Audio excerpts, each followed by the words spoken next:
Welcome to my YouTube channel Madni Talimat. Please subscribe and press the bell icon for more videos. بسم اللہ الرحمن الرحیم. معزز سامعین کرام، بہت سارے لوگ ایسے ہیں جو نماز تہجد ادا کرتے ہیں، لیکن ساتھ ساتھ 3 غلطیاں وہ کرتے ہیں جس کی وجہ سے ان کی نماز تہجد قبول نہیں ہوتی. یاد رکھیں، اگر آپ محنت کرتے ہیں، اٹھتے ہیں، نماز تہجد ادا کرتے ہیں، اپنا گرم بستر چھوڑتے ہیں، نیند قربان کرتے ہیں، سارا دن تھکے ہوئے ہیں گھر کے کام کاج کر کے، اور پھر اس کے باوجود آپ نیند قربان کر کے نماز تہجد ادا کر رہے ہیں اور ساتھ یہ 3 غلطیاں بھی کر رہے ہیں، تو آپ کی تہجد قبول نہیں ہوگی. پہلے یہ 3 غلطیاں دور کریں، اس کے بعد نماز تہجد ادا کریں، پھر دیکھیں آپ کو اس نماز کے فوائد حاصل ہوں گے انشاءاللہ. آپ کی دعائیں قبول ہوں گی، کیونکہ یہ کوئی عام نماز نہیں ہے. یہ وہ نماز ہے جس کے بارے میں اللہ کے پیارے رسول صلی اللہ تعالی علیہ وآلہ وسلم نے ارشاد فرمایا کہ 3 لوگ ایسے ہیں جن کو دیکھ کے اللہ تعالیٰ اپنی شان کے مطابق مسکراتا ہے، خوش ہوتا ہے ان لوگوں کو دیکھ کر. یا رسول اللہ، وہ کون سے لوگ ہیں؟ فرمایا نمبر 1 جو جہاد کے لیے صفیں درست کرتے ہیں، نمبر 2 جو نماز کے لیے صفیں درست کرتے ہیں، اور تیسرے نمبر پر وہ خوش نصیب جو نماز تہجد کے لیے اٹھتا ہے، اپنی نیند قربان کرتا ہے اور مصلی کو آباد کرتا ہے، نماز تہجد ادا کرتا ہے. جب یہ نماز کے لیے کھڑا ہوتا ہے تو اس بندے کی ادا کو دیکھ کر اللہ تعالیٰ مسکراتا ہے، اپنی شان کے مطابق مسکراتا ہے، خوش ہوتا ہے.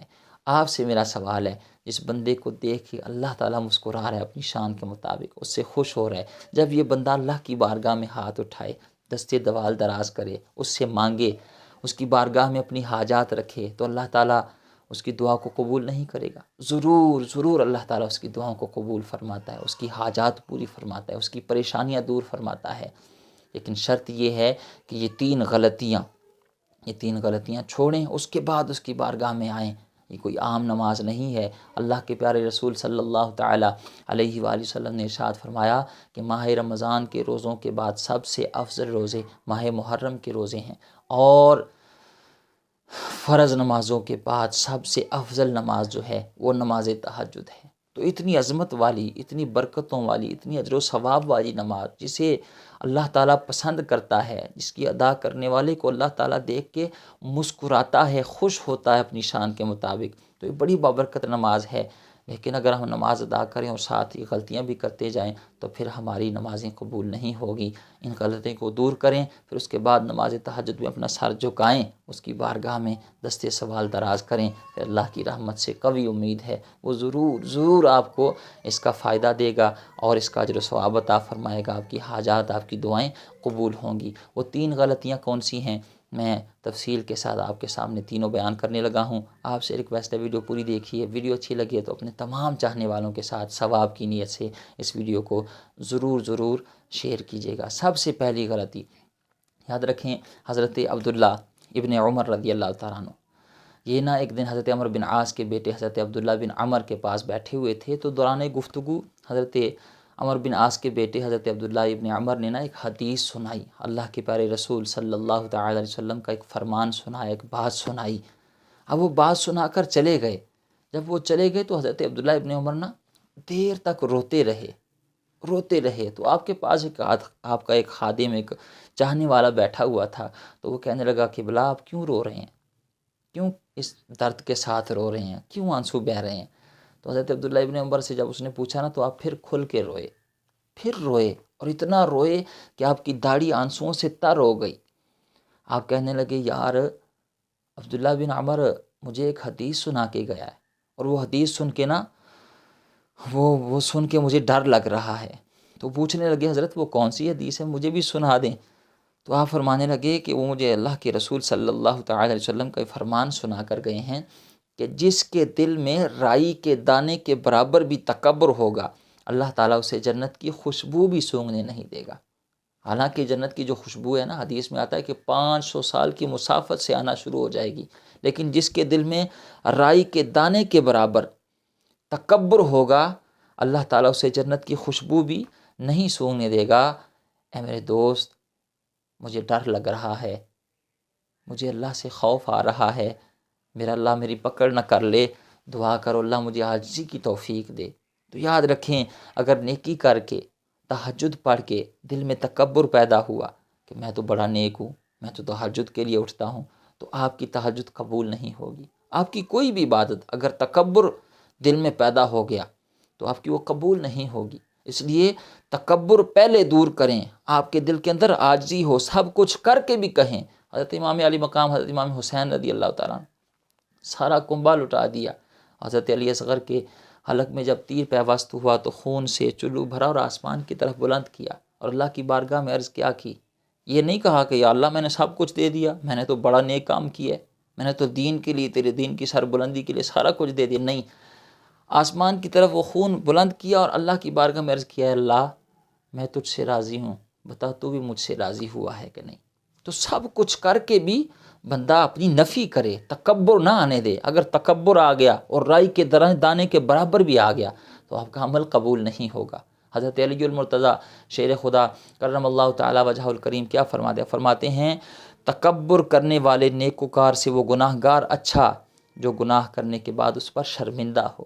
یعنی اگر نیکی کر کے تو تکبر دل میں آ گیا تو تجھ سے وہ گناہ گار اچھا ہے جو گناہ کرنے کے بعد اپنے گناہ پر شرمندہ ہو۔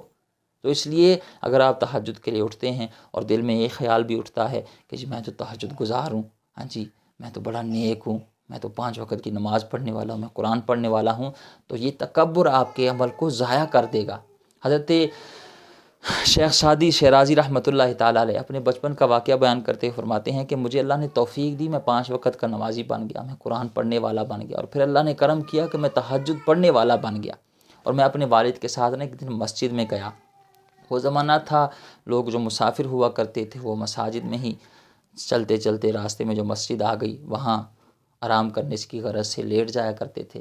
تو حضرت شیخ سعدی شیرازی فرماتے ہیں کہ میں اپنے والد صاحب کے ساتھ گیا مسجد میں، اور میں نے جا کے وہاں تہجد کی نماز پڑھی۔ کہتے ہیں میں نے سلام پھیری تو قریب ایک مسافر لیٹا ہوا تھا، تو میں اپنے والد سے کہنے لگا، ابا جی یہ دیکھو یہ کتنے کم نصیب ہیں کہ یہ سوئے ہوئے ہیں، اور میں کتنا خوش نصیب ہوں کہ میں تہجد پڑھ رہا ہوں۔ تو وہ والد تھے حضرت شیخ سعدی شیرازی کے، آپ فرمانے لگے، بیٹا تو نے جو تہجد پڑھی ہے اس سے تو سویا رہتا تو بہتر تھا، اس سے بہتر تھا کہ تو سویا رہتا۔ اگر تہجد پڑھ کے دل میں تکبر پیدا ہو جائے، دوسروں کو گناہگار سمجھنا شروع ہو جائیں، دوسرے لوگ تجھے حقیر نظر آئیں، تو ایسی تہجد پڑھنے سے بہتر ہے بندہ سویا رہے، تکبر تو پیدا نہیں ہوگا۔ تو اگر آپ تکبر کر رہے ہیں، مختصر یہ غلطی اگر آپ کر رہے ہیں تو اس غلطی کو چھوڑیں، تکبر نہ آنے دیں، سب کچھ کر کے بھی اس کی بارگاہ میں کہیں، یا اللہ میں کچھ بھی نہیں، سب کچھ تو ہی ہے، یا اللہ تو نے ہی کرم کرنا ہے۔ تو سب سے پہلی غلطی تکبر نہ آنے دیں۔ دوسرے نمبر پر تہجد پڑھنے والے جو غلطی کرتے ہیں وہ ہے ریاکاری، دکھلاوا، بتاتے پھرنا کہ میں تو رات کو تہجد کے لیے اٹھتا ہوں، میں تو تہجد کبھی نہیں چھوڑی، پچھلے 6 ماہ سے میں نے کبھی تہجد ادا نہیں کی، میں تو روزانہ تہجد کے لیے اٹھتا ہوں، چاہے میں دن کو جتنا مرضی تھک جاؤں۔ میں پرسوں سفر پہ تھا، لاہور سے میں آیا اور کراچی میں نے جانا تھا، ہاں جی اتنا میں نے سفر کیا، لیکن رات کو میں نے تہجد قضا نہیں کی، تہجد نہیں میں چھوڑتا، میں بڑا پکا تہجد گزار ہوں۔ اگر اس نیت سے کیا نا کہ لوگ مجھے تہجد گزار کہیں تو آپ کی تہجد ضائع ہو جائے گی۔ آپ نے کوئی بھی عمل اس نیت سے کیا کہ لوگ میری واہ واہ کریں، لوگ مجھے نیک کہیں، تہجد گزار کہیں، نمازی کہیں، حاجی کہیں، زکوٰۃ دینے والا کہیں، سخی کہیں، تو آپ کا وہ عمل ضائع ہو جائے گا۔ ہاں اگر اس نیت سے کہا ہے کہ میں کسی کو نماز تہجد کی ترغیب دینے کے لیے بتا رہا ہوں کہ میں پڑھتا ہوں تو بھی پڑھا کر، میں نماز پڑھتا ہوں تو بھی پڑھا کر، میں قرآن پڑھتا ہوں اس کی یہ فضیلت ہے، تہجد پڑھتا ہوں اس کی یہ فضیلت ہے، تو بھی پڑھا کر، اس کے یہ فوائد ہیں، تو پھر تو اس پر آپ کو ثواب ملے گا۔ لیکن اگر آپ ریاکاری، دکھلاوا، تصنع، بناوٹ کہ لوگ میری واہ واہ کریں، میری شہرت ہو، تو پھر آپ کی تہجد قبول نہیں ہوگی۔ یاد رکھیں انسان کی جو عبادت ہے نا اس کا دار و مدار اس کی نیت پر ہے۔ اگر نیت خالص ہے، اللہ کی رضا ہے، تو آپ کا عمل قبول ہوگا، اور اگر نیت جو ہے وہ خالص نہ ہوئی، اس میں ریاکاری ہوئی، دکھلاوا ہوا، بناوٹ، تصنع، لوگوں کو دکھلایا اور شہرت حاصل کرنے کے لیے کیا، تو آپ کا وہ عمل قبول نہیں ہوگا، بلکہ بعض صورتوں میں وہ عمل آپ کے لیے وبال بن جائے گا، اللہ کی ناراضگی کا سبب بنے گا۔ یاد رکھیں اللہ تعالیٰ نے قرآن کریم میں ارشاد فرمایا ہے، فَمَنْ كَانَ يَرْجُو لِقَاءَ رَبِّهِ فَلْيَعْمَلْ عَمَلًا صَالِحًا وَلَا يُشْرِكْ بِعِبَادَةِ رَبِّهِ أَحَدًا۔ پس جو کوئی اللہ سے اپنے رب سے ملاقات کا امیدوار ہو، اسے چاہیے کہ وہ اچھے اعمال کرے اور اپنے رب کی بندگی میں کسی کو شریک نہ ٹھہرائے۔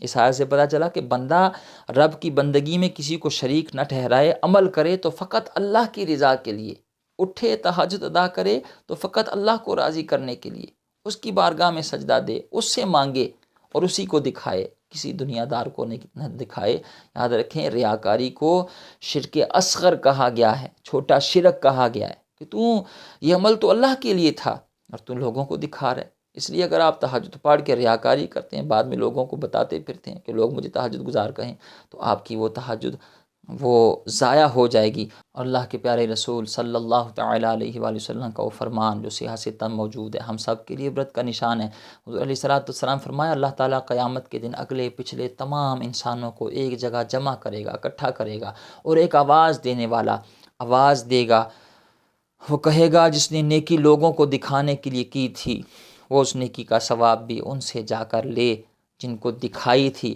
کیونکہ اللہ تعالیٰ تمام شریکوں سے بے نیاز ہے۔ نیکی اگر آپ نے کرنی ہے، تہجد پڑھنی ہے، قرآن پڑھنا ہے، نمازیں پڑھنی ہے، دیگر عبادات کرنی ہے، تو فقط اللہ کی رضا کے لیے، شریک نہیں کسی کو ٹھہرانا اللہ کے ہاں، ریاکاری نہیں کرنی، دکھلاوا نہیں کرنا۔ اور بخاری شریف کی حدیث ہے، حضور علیہ السلام نے ارشاد فرمایا جو شخص شہرت کے لیے عمل کرے گا تو اللہ تعالیٰ اس کے عیب ظاہر کر دے گا، اور جو شخص دکھاوے کے لیے عمل کرے گا اللہ تعالیٰ اسے رسوا کر دے گا۔ تو دکھلاوا جو ہے یہ تو ثواب کے بجائے وہ تو رسوائی کا سبب بنے گا، اور جو شہرت کے لیے کرے گا اللہ تعالیٰ اسے رسوا کر دے گا، اس کے عیب ظاہر کر دے گا۔ اس لیے نیکی کریں تو فقط اللہ کی رضا کے لیے، ریاکاری نہ ہو۔ آپ تہجد کے لیے اٹھتے ہیں، آپ کو مبارک ہو، لیکن ساتھ ساتھ ان گناہوں کو، ان غلطیوں کو چھوڑیں۔ تیسری بڑی غلطی جو بہت زیادہ لوگ کرتے ہیں، وہ یہ غلطی کرتے ہیں کہ نماز تہجد کو اس کے وقت میں ادا نہیں کرتے۔